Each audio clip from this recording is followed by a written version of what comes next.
Good morning, good afternoon, good evening, everyone who are watching us from wherever you may be watching us from. And today is another episode of Green Talk. And today we are hosting today's program in celebration of World Wildlife Day.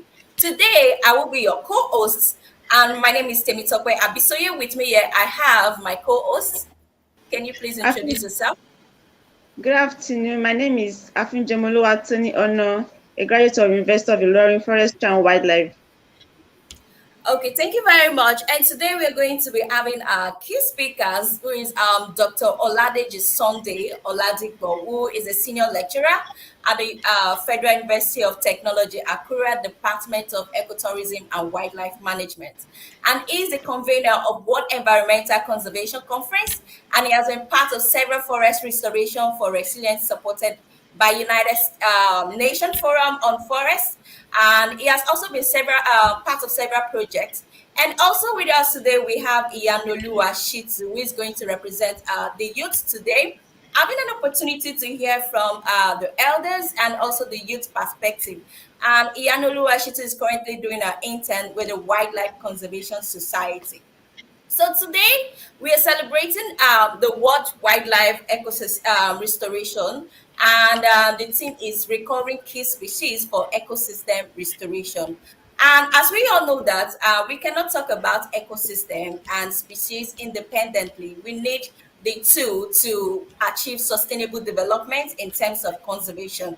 And in relating with this, we need to understand their connectivity, and this actually brought me to we hosting our key speakers to understand their perspective on how we can actually match the world species and ecosystem to achieve sustainable development in the conservation sector.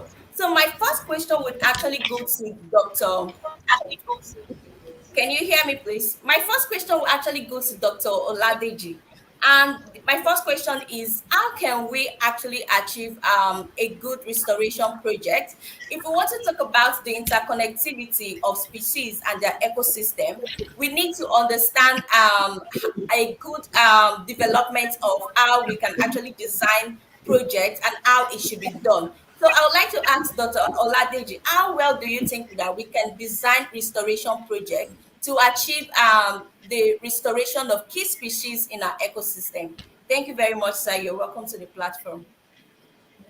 Thank you very much. First of all, let me first appreciate you and commend your efforts for putting this program together. I know that today is a very busy day for some because of our involvement in the World Wildlife Day. So I want to commend the organizer for putting this event together. Um, on your question that how do we uh, organize projects to address the issue of um, restoring the ecosystem, I want to tell you that there are various ways of doing this.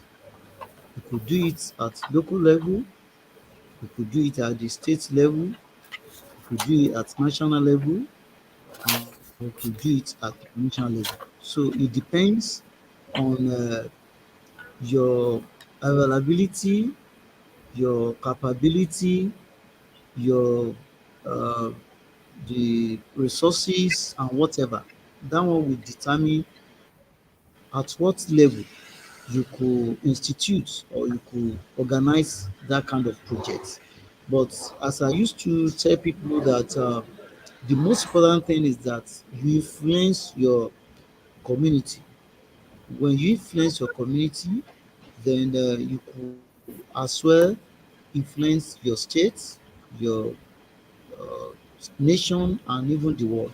So I will advise that you could start at the local level, and of course you could join others together at the state level or wherever. But the most important thing is to ensure that the ecosystem that have been degraded, that have been disturbed, they are brought back to normal.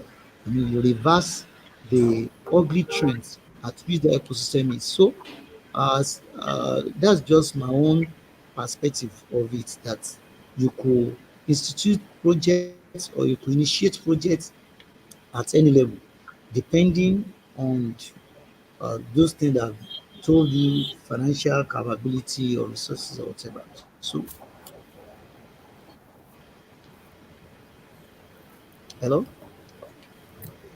Okay, thank you very much, sir. Oh no. Thank you very much, Prof. I really enjoyed what you have said. Okay, so from what you said, sir, you said we can start organizing project from the local level, which is very important. And I also want to say that when it comes to restoring the ecosystem, our key species, we cannot rule out the impact and the importance of youth in the society. So I'm going to direct my next question to Ms. Iyanu. Ms. Iyanu, can you hear me? Yes, I can hear you. Okay, Ma, how do you think that the interest of youth can be enhanced in the recovery of key species in ecosystem restoration in Nigeria? All right. Thank you, Miss Ono. Thank you for having me. I'm Mr. Minope. Thank you very much, and to all the organizers. So, I will just go directly to saying this that we need a lot of youth participation when it comes to conservation efforts. Really, we have to integrate them into this conservation work that we do. We know that they are the present now, as our fathers are already okay, let me say they're already moving near their own timing, and we the youth, we are the present, and we have to do things that are very very important when it comes to conservation, and leave good landmarks for the people that are coming behind. Imagine Greta. If Greta had sat back at home and saying she's not going to think about starting a climate strike, sitting alone out there is not easy for her. And this 16-year-old sat down all by herself outside the Swedish embassy for days. Nobody joined her. But now it's now an international movement. Everybody is joining in the climate strike. So we have to involve the youth. They are the future. They have to be carried along. Thank you.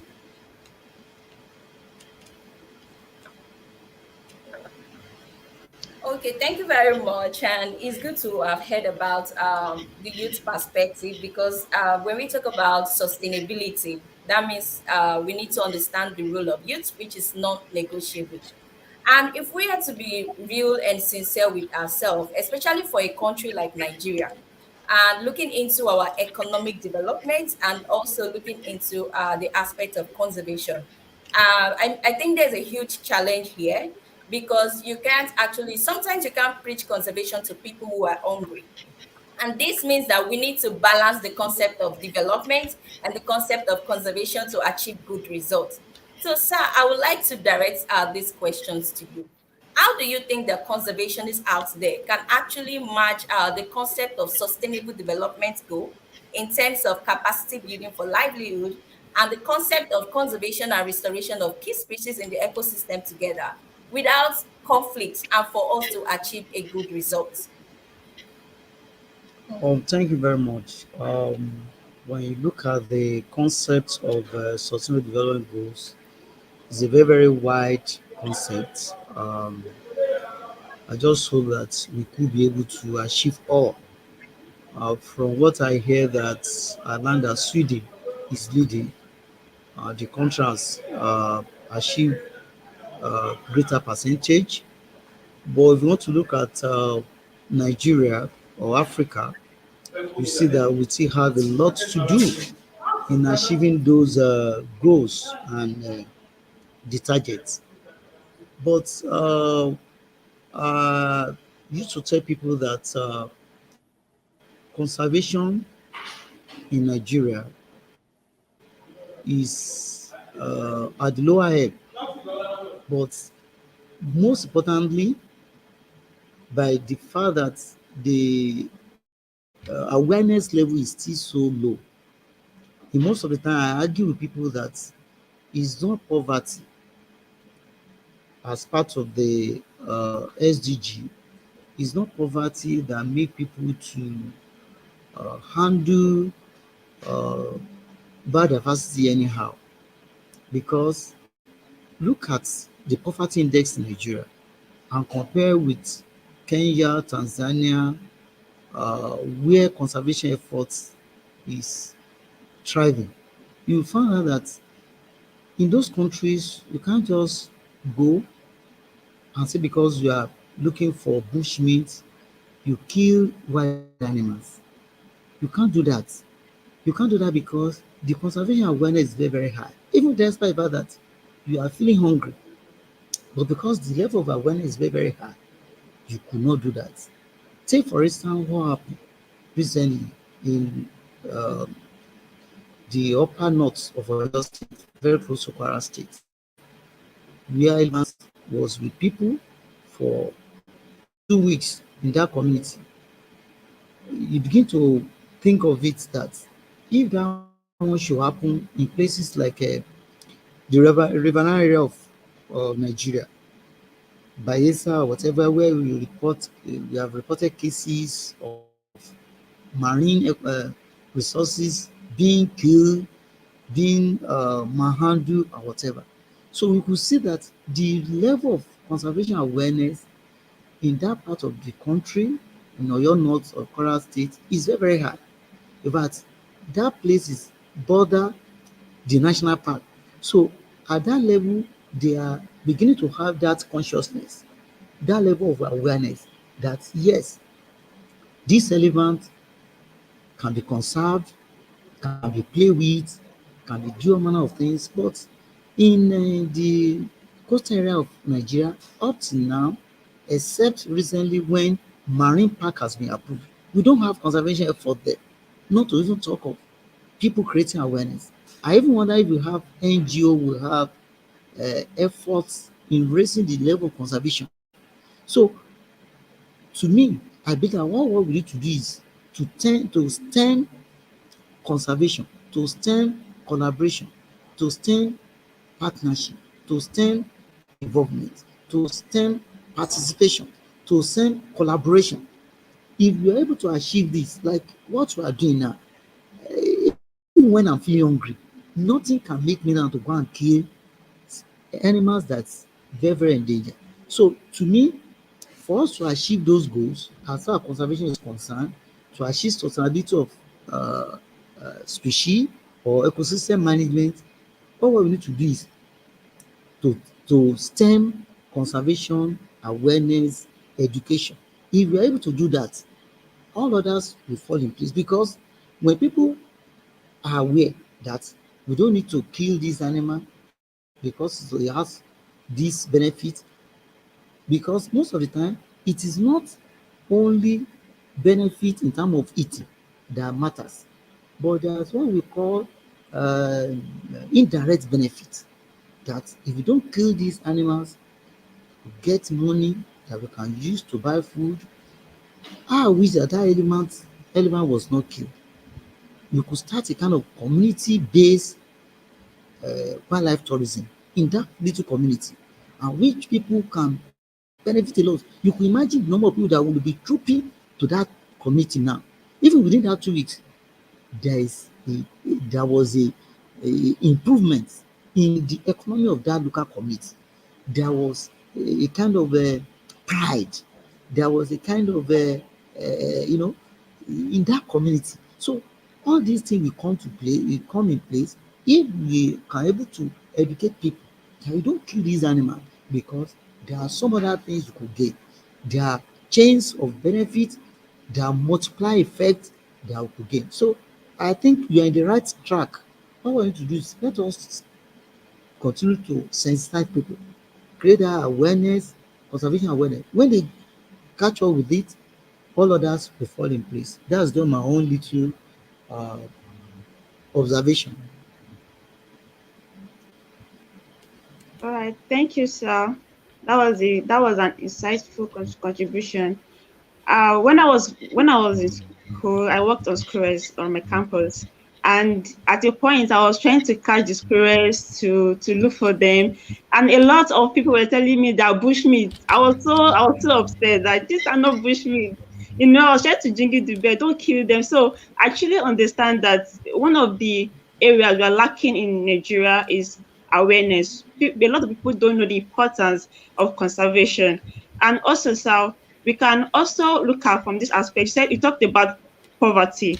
So as in Nigeria, as a country such as Nigeria, economic development is one of our vital goals that we're still trying to work on. So, sir, how do you think conservationists can work from this concept of economic development to scale up restoring key species in the ecosystem? You see, the fact remains that if our ecosystem is disturbed, we cannot achieve anything. Um, the theme of this year is focusing on restoring key species because we believe that when you restore the ecosystem, the key species will definitely come back. And it is basically you are looking at biodiversity because when you look at biodiversity is in three levels. The only thing is that the United Nations has been very, very silent about the genetic aspect of it. But what they are just trying to tell us that we should look at species, then we should also look at the medium of interactions of this species, which is ecosystem. So, in other words, if we have ecosystem, we have habitat, we have room, we create platform, we create avenue, we create room for these species to interact, then what is going to be our gain? If you look at millennium development assessments of ecosystem services, they are categorized into four. And the category is based on the fact that if ecosystem is normal, if ecosystem is okay, then it can provide us food, it can provide us the medicinal plants, it can support pollination, it can regulate the microclimate, it can regulate runoff, and it can provide what you have cultural values and social values. So now to your question, if ecosystem is restored, that means we assume now that ecosystem has been lost and we need to do things that can bring them back. Like involved in a project which I'm still doing now, we found out that there is an ecosystem. This ecosystem is at the upper level. Then at the lower level, there is another ecosystem, which is a kind of a fish pond. If I mention this place, many of you know this place. If you are going toward Elisha Garage, after this super, there used to be fish pond at that location. But that fish pond depends on the water that is coming from the Ala River. But because dumping of refuse is going on at the upper part of that place, that fish pond was closed down. So in other words, when ecosystem is restored, and now we are presently working on how we can restore that ecosystem so that people don't dump refuse in that place again. So when ecosystem is restored, there will be economic gains. Economic gains that fish pond at the lower part will come back. If that fish pond come back, what happen? People that depend on that fish pond for job, for food, for some other things, their life is going to improve. Then at the upper part also, by the time we beautify that place, it's going to give us a kind of regulatory services. So when we work towards restoring ecosystem, we are gaining back what we have lost in terms of food, in terms of shelter, in terms of medicinal, in terms of materials gain. So Nigeria presently, all what we need to do is that let us all work together to restore ecosystem. And as I've told you, don't think that until you're able to restore a forest area, don't wait until that. Even within your community, even within your house, plant trees. When you plant trees, all the animals that have been lost, they will come back. When those animals are back, then you can decide to use them to think of how you can take them for food. You know, when you're talking about conservation, we are not saying people should not kill or people should not fell trees or people should not do that. No, That you should not go there and take medicinal plant. That's not what we are saying. But you must do it in such a way that it is sustainable. So if Nigeria can imbibe that spirit of restoring the ecosystem, of course, we have quite a lot of things that we could gain economically, even not to talk of social or not to talk of cultural or any other aspect. I think that's the way I see it.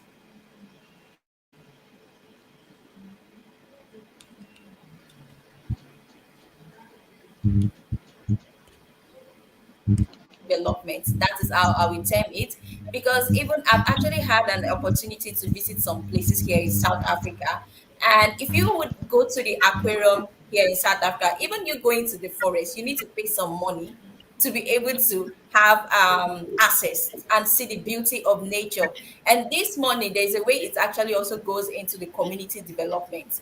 So there's a way in which conservation is actually a huge investment, but when we invest in it, definitely it's going to have a good result on community development as well.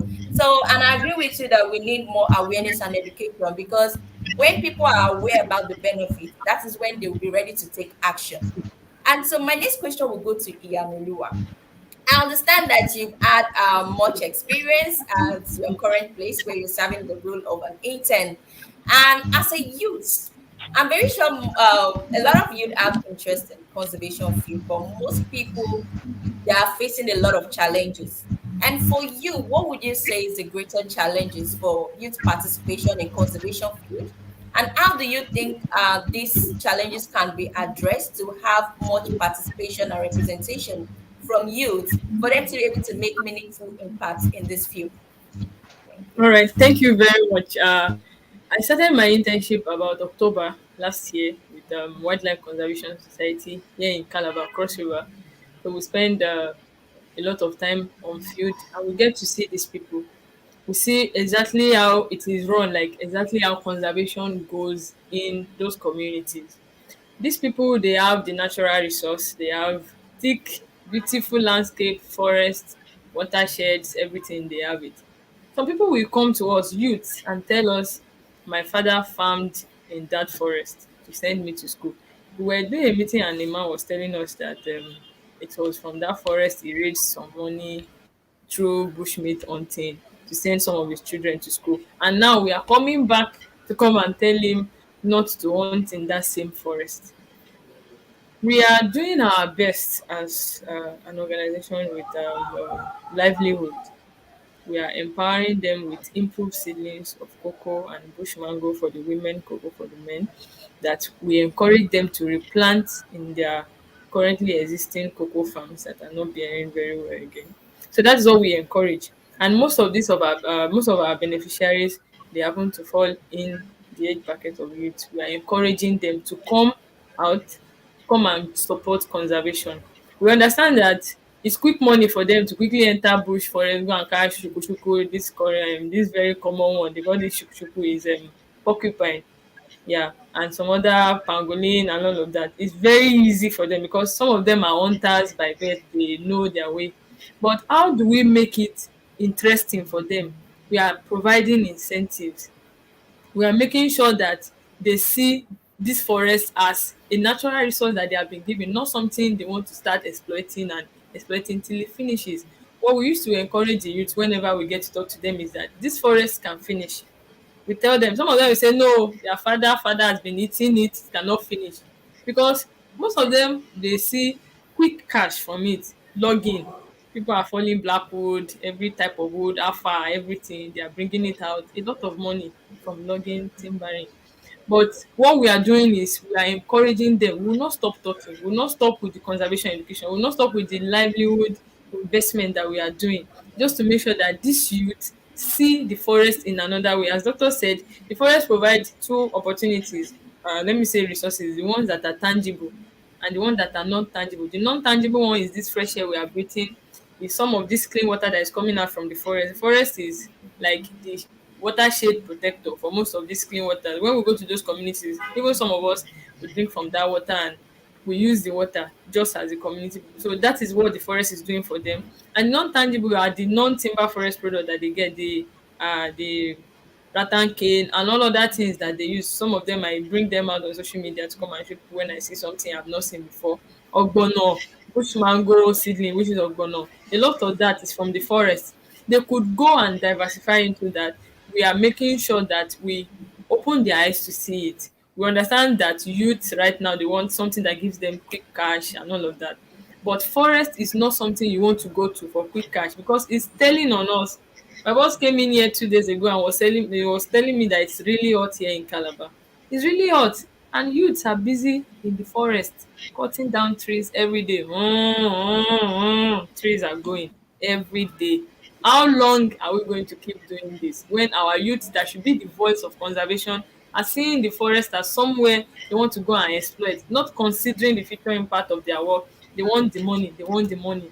But we will not stop talking. We keep encouraging them. Even though it's small bits they are getting it, I believe that very soon it's going to coagulate and become something that they can hold on to. We met somebody and was telling us that in his cocoa farm he left some trees as shades, that is not going to cut them.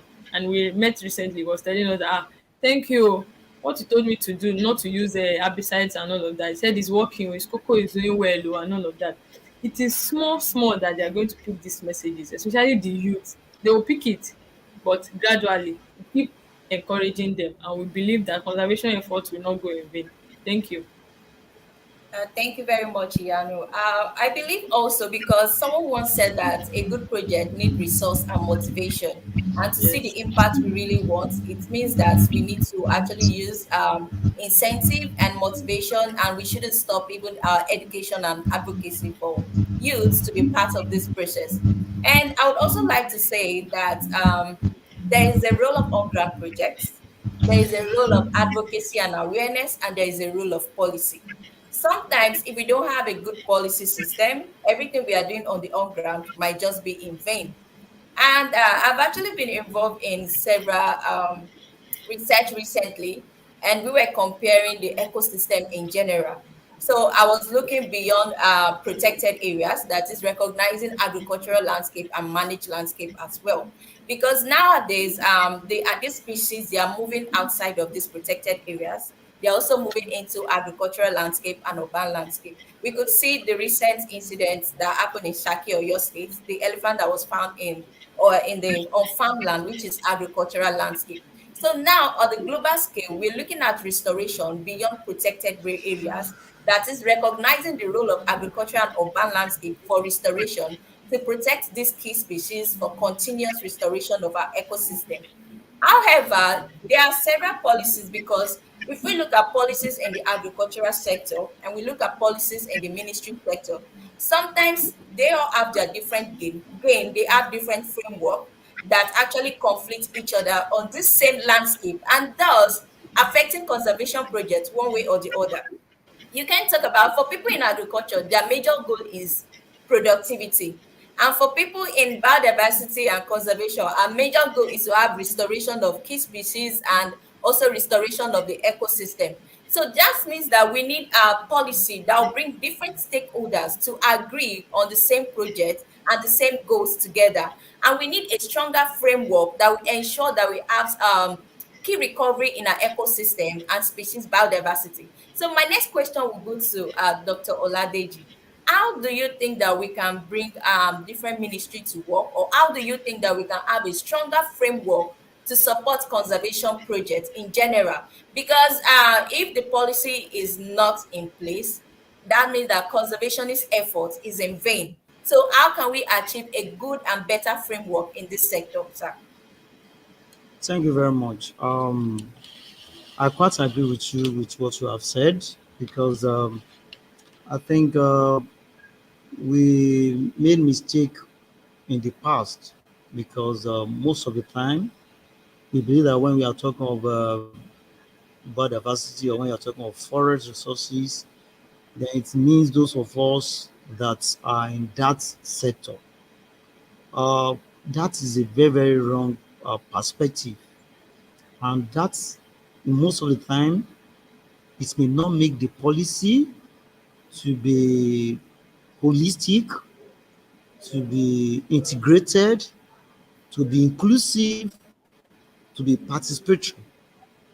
So as we have said, that if you look at the forest policy that was signed in 2020 by Nigeria government, before that forest policy was signed by the executive, by the national executive, it has been endorsed by Nigeria Environmental Council.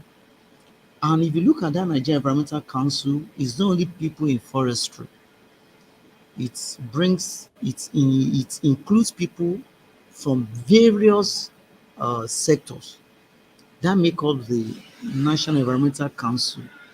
And that is exactly how a policy should be formulated. A policy should not be formulated based on political affiliation. A policy should not be formulated based on uh, uh, financial or whatever, religion, affiliation. It should not even be formulated based on maybe uh, gender, whatever. It should be formulated in such a way that it involves all parties. Recently, few days ago, Ondo State government constitute a committee to draft policy, forest policy for those states. Of course, it's a very welcome idea because you just go on net, you will not be able to get any policy as far as forest policies in those states is concerned. So it's a very welcome idea. So when I saw it, I quickly went through and I found out that permanent secretary, commissioner, headed by, and I could not even see a kind of participatory aspect, a kind of integrated or inclusive aspect that I'm looking at. And I said, where are the technocrats? Where are the market women? Where are even the people that go to the forest to pick snail, to pick, to harvest for bono? Where are they? Where are even the furniture makers? Where are the carpenters? Where are they? So a forest policy, or when we are talking of policy as far as biodiversity or environment is concerned, should be inclusive because, as we have said, the land use practices that we are talking about is not only farmers, it's not only hunters. We need input from people that are building on waterways, that are erecting buildings on the road. We need contribution for people that are farmers because we are not talking of protected area alone. We are talking of areas even that are agricultural farm. So and that's, I'm expecting those states government to reverse that decision, to reconstitute that committee. The committee should be done such a way that it involve people because when you are talking of restoration, it's a land use practices that go beyond protected areas. We are talking of restoring, for instance, I'm telling you about a dump site being restored. Of course, you need to ask me that, what's Oladiji doing on a dump site? Like people used to tell me that, what are you doing on dump site? In fact, I was saying they're accusing my children. They said they used to see your daddy sweeping floor with, on the garbage, and they said, hope nothing is wrong with your dad. You don't know your dad to be. And I say, it is something that when you're talking about restoration should go beyond protected areas because we need all these species to come back, not only the one in the protected areas as well. When we restore, we are going to do a kind of analysis. We are going to do a kind of data collection as we are going bit by bit with that restoration. We want to see species that are there presently now. We have not, we are thinking of planting during the rainy season, but can we look at the number of species, butterfly that are there, insect that are there, bird that are there, small mammals that are there now? Then after we have planted trees, we have planted ornamental flower or whatever, we now look at the kind of assessment and see, is the number of insects there increasing? The number of birds that we used to see, are they increasing? And that is what it means. We need to move from forests to urban areas, as I've said, and that's what led to that idea of looking at the our landfill. Our landfill, we have lost them.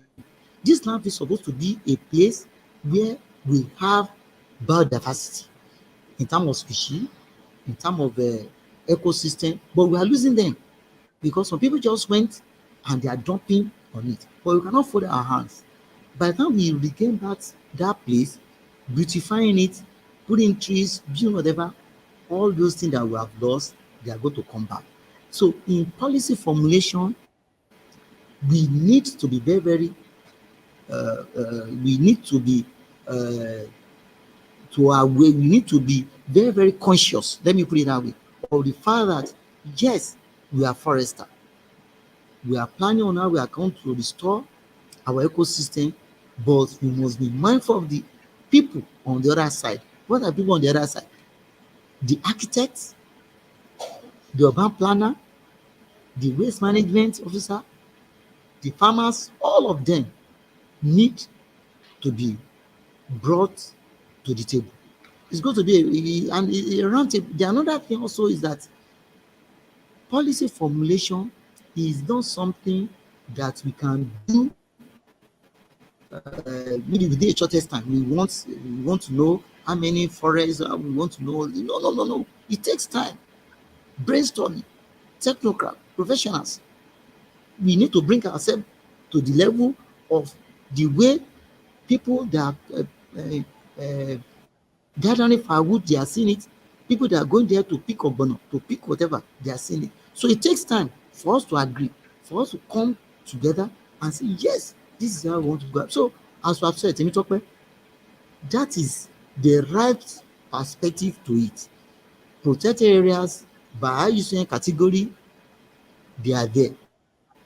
But we must also be mindful of the fact that there are urban areas where we can, if we can easily gather ourselves together, we can restore these urban areas and bring back some of these species that we have lost. So I think it's a very good thing. And the issue of the elephant that you have even said, yes, if we have had a kind of a community-based wildlife tourism plan, most of the thing, that one is not, you can't see it in Nigeria. All what we have is management plan, protected area management plan, park management plan. Have we even sit down and have a community-based wildlife or a community-based forest management plan that in such a way that we could have community where wildlife resources can there, they can be managing it, or can be maybe initially, because we cannot compare ourselves with Tanzania, Kenya, where they have gone far. If you are talking community-based management plan in Kenya, Tanzania, they just look at you that it's not a new thing. But in Nigeria, go and search, we have something like that. So I think that's my own little contribution to that.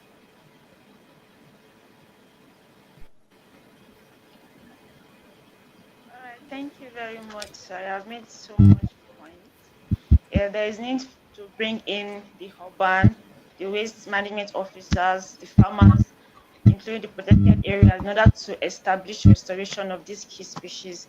So far, with everything we have discussed, we've looked at the policy making, we have looked at the challenges, we have looked at the role of youth in restoring the ecosystem, and we have also looked at starting conservation even at the local level. So with all this put together, I'm going to ask Ms. Iyanu that as a conservationist, what do you think is the way forward in promoting the concept of restoration in Nigeria?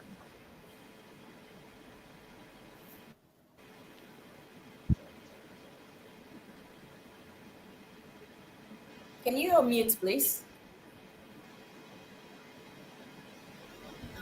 You are Sorry, I didn't muted. know I was muted. All right, great conservationist. I said we all are Great conservationists. environmentalist. Yes, thank you very much, sir. So we all should know that it's our duty. It's something that we all are involved in, and it's a whole lot for all of us.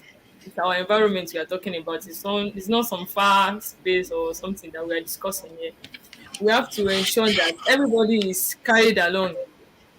We have to ensure that the environment is like one of the first few things that will come to the heart of anybody when they want to do something.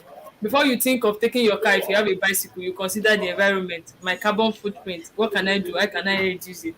Do I have to go with a car when I have a bike? Can I just trek instead of going with my car?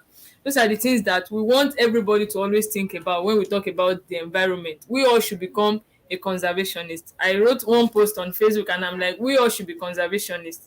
It was a picture of somebody in a clay, like is inside this sinking clay, and one orangutan is stretching forth his hand to just help the guy out. And I'm like, if these animals were to consider what we humans are doing to them, it will allow that man sink. But then they are just unlike us. They just want to help. Any opportunity they have, they want to help humans. But one thing with them is if they notice humans are coming near them, they also move far. We're talking about them transboundary. Some of them, they are moving because they are being disturbed in their environment, and that's why we are talking about ecosystem restoration today. We need this animal to feel at home in anywhere they have called home. Not that today they have moved in and the next day they are hearing human being walking with chainsaw and all of that coming to their area. Even we as human beings, we need to feel secure, we need to feel safe in our safe spaces that we all have. So that is the same thing that we all should also think about, that how is my action going to affect my environment?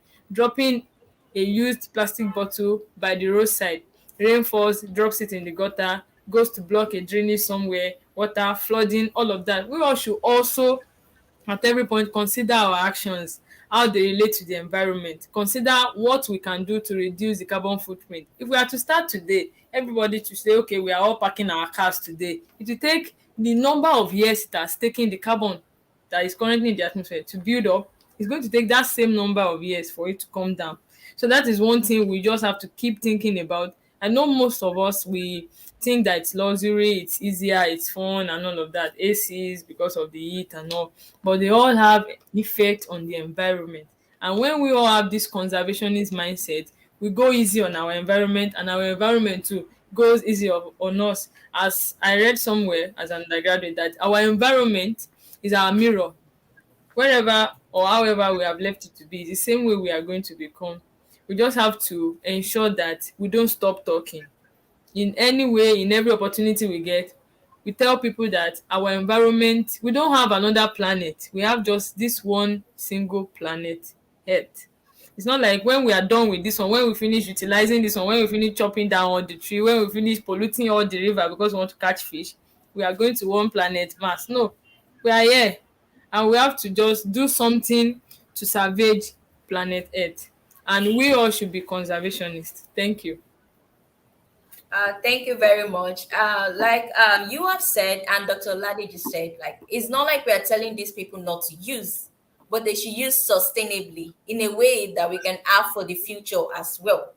So it's been an amazing moment today, and right now we are going to check our audience online to see if they have any question for our speakers. So, Mr. Ololua will answer that. You're muted, please. All right. Thank you so much, everybody joining us. Thank you, Dr. Ladeji, and thank you, Iyanolua, for joining us on this conversation. It's been an amazing session with you all. Thank you so much. Right now, we'll be taking questions and then perhaps comments from people joining us from across the world. If you have comments, if you have questions, kindly drop them on the chat box. Then I know we have some people also at the back end here. So if you have any question, you can just signify by showing your hands. Then I can bring you on board to to ask your questions. So if there are questions or comments, please drop them on the chat box. Those following us on YouTube, you can drop your comments too on the chat box on YouTube, so that I can read them to our speakers. All right. Okay. Before then, I'd like to say one or two things, maybe in form of questions too, very quickly to Dr. Ladeji. And I would love him to talk about the roles of NGOs in bringing the awareness of what we are trying to talk about to people. Of course, you can't take away their place in conservation education, in forestry education, in advocacy and the likes. So, Doctor, what do you think the roles of the NGOs should be, and what kind of support do you think should be given to them at every point in time for us to achieve success as far as conservation is concerned?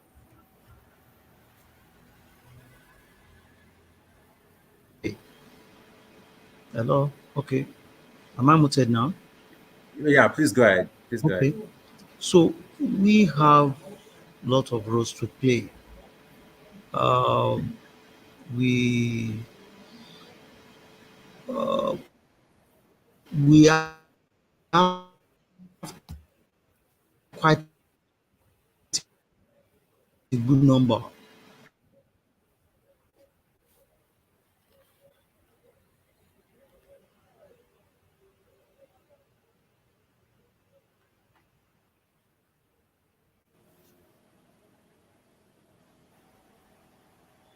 Put Is it action. okay?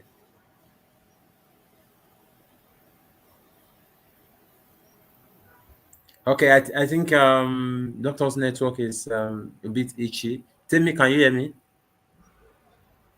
I can hear Can you you perfectly. you can Yes. hear me? Okay.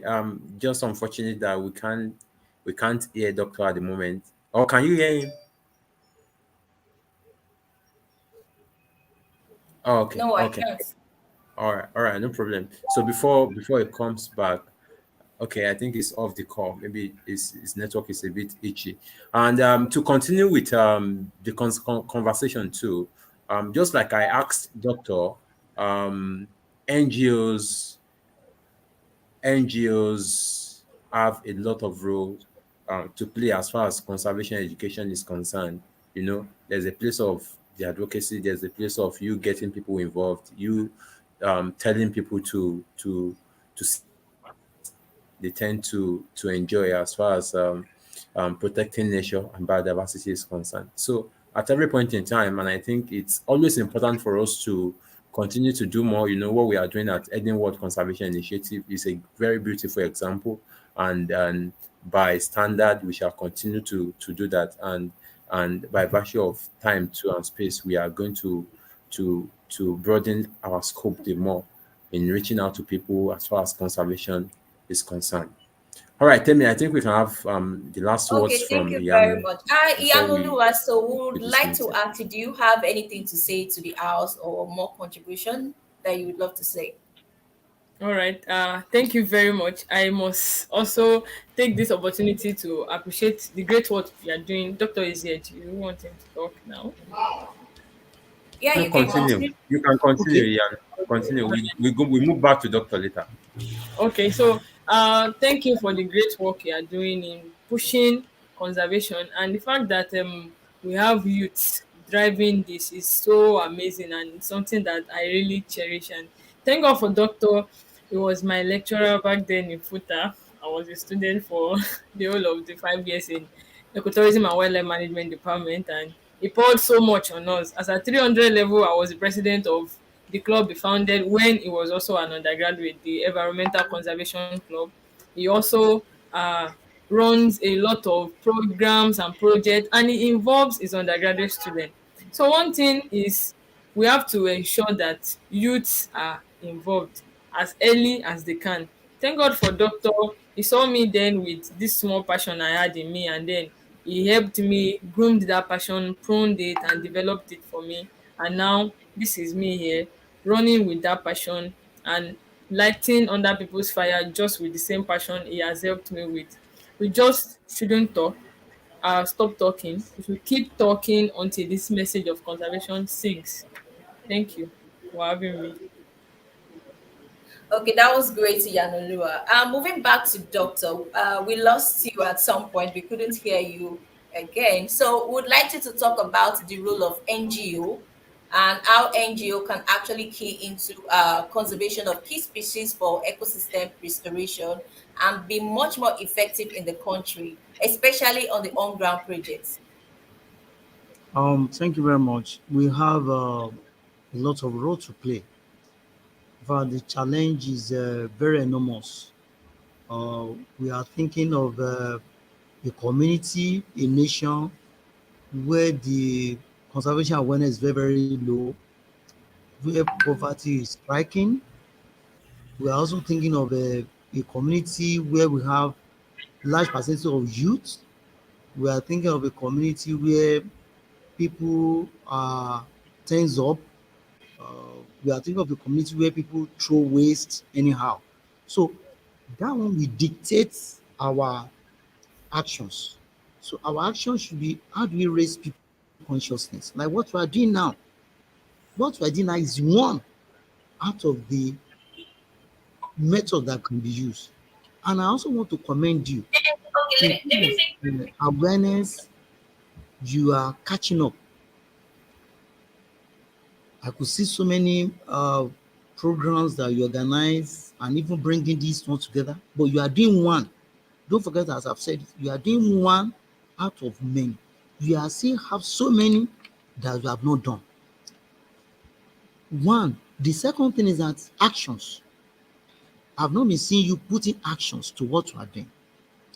Like, just as Yano said it, when the lady that started the climate, what do you call it now? This lady, when it started, climate action or climate, we used to you call it something.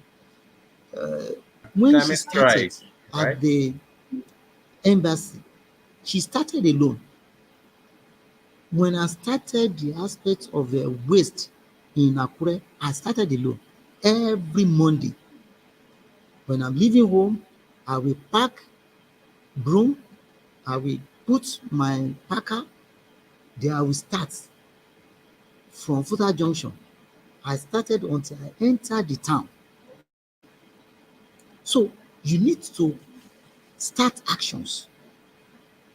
Let's see what you are doing. As I've told you, you don't need to go to all big areas. Even in your community, just say today I'm trying to restore this, by doing that. So that is number two, actions. The another thing is that you need, when you put on actions, you mobilize people to join you. When I did that one first time, second time, third time, some of the students that are members of American Young Club came to meet me and said, "Sir, we are starting something like that." So I said, "What I just need that anytime you are doing it, let me join you." So I joined them. Now the restoration effort is going on. I told them that this is what we are doing. So put in actions, mobilize people to join your actions, and especially when we have manpower. We have manpower in the sense that the youth, they constitute the larger percent of Nigeria. So what are you now waiting for? Mobilize them.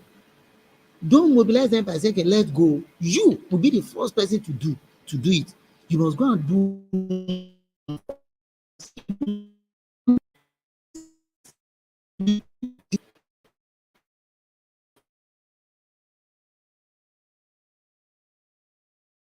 projects that can bring money, that can alleviate poverty. Because you notice that when you call people, they follow today, the first 7 months day, they're not coming out, they are not going to join you again. So, and how do you do that? So many things to think of. Plastic. There was a time I started and I said, okay, they bring in plastic. When you bring plastic, you sell plastic, you get the money. Before I got to my office,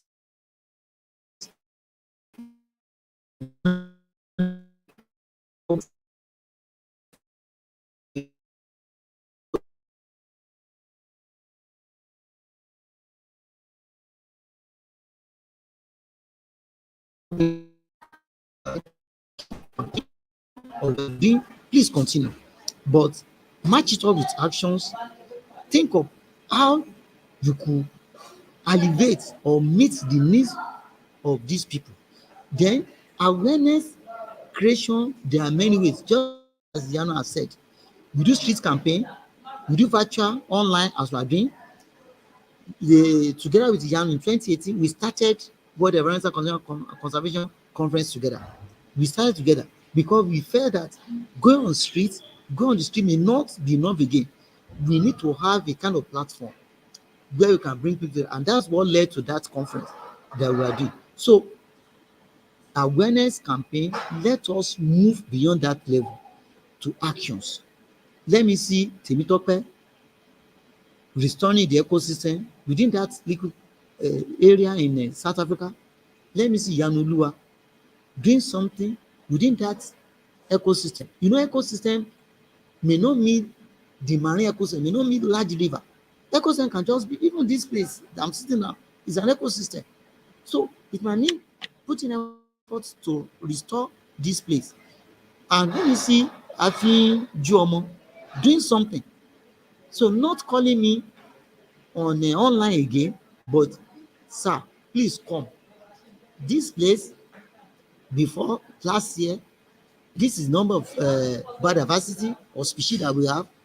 I'm getting that by next year, the number of insects, the number of butterfly, the number of birds that will have been this place must have increased.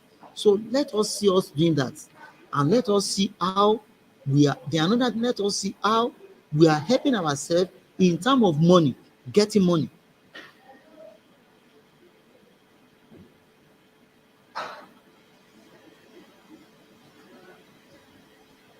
Okay. You said a lot, and it's actually hitting everyone, and it's really nice. And I must say thank you very much, because we need to understand that the role of youth in the restoration of species and ecosystem is not negotiable. If we are talking about the future, we're talking about ourselves with the youth, and we have to play key impact. And we understand that for example, planting of trees can actually be a key factor to attract some genetic pool, like you said, some butterflies and insects out there in the ecosystem. And we are also working our ways. For example, okay, maybe we can talk about some of the projects we are doing. We're starting a restoration project very soon in Ibadan. And this, if you notice Ibadan, most of the streets is actually named after trees.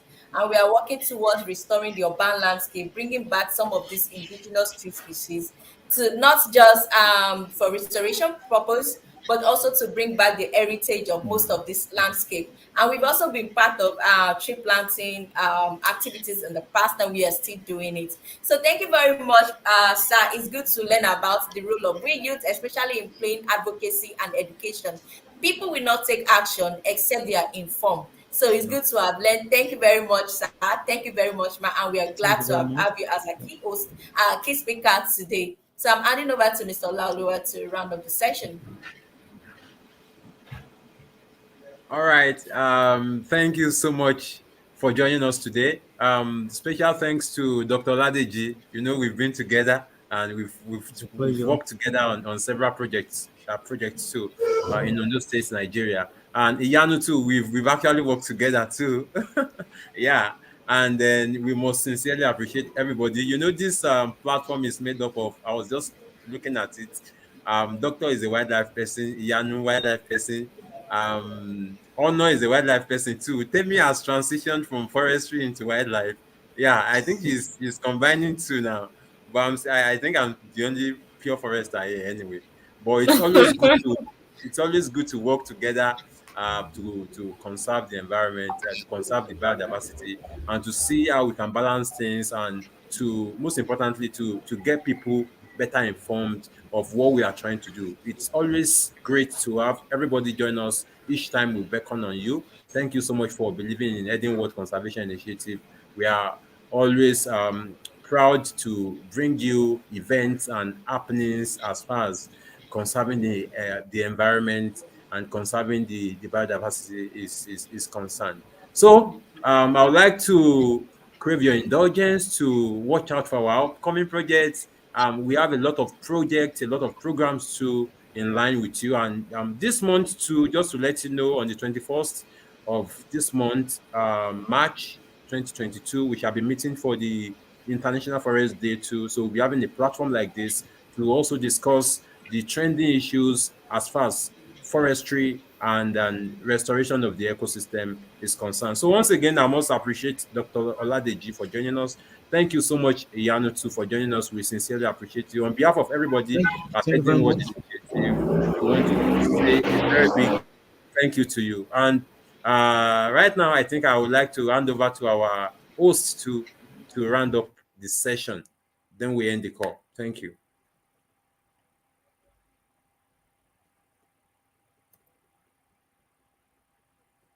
Temi, you are mute.